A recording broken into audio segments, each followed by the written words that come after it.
नमस्कार, मी प्रणिता बोरसे. आपण पाहत आहात जय महाराष्ट्र. बुलेटिनच्या सुरुवातीला बातमी राष्ट्रवादीच्या गोटातून. अजित पवार आणि संग्राम जगताप यांच्यात वाद पेटलाय. राष्ट्रवादीचे आमदार संग्राम जगताप यांना अजित पवार नोटीस पाठवणार असल्याचं कळतंय. महायुतीत राष्ट्रवादीची हिंदू विरोधी भूमिका आहे का, असा प्रश्न या निमित्तानं उपस्थित होतोय. तर संग्राम जगताप यांना अजित पवार नोटीस पाठवणार आहे.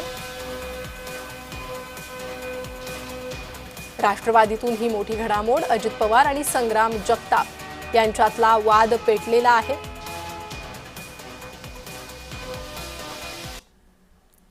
त्यांनी अतिशय चुकीचं विधान केलेलं आहे. आम्ही त्यांना कारणे दाखवा नोटीस पाठवणार आहोत.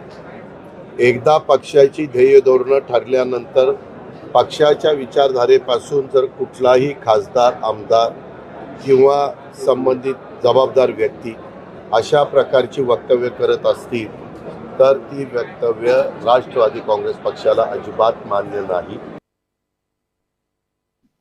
तर त्यावेळेचा हल्ला एक वेगळा होता की त्यांनी धर्म विचारून मारण्यात आलं.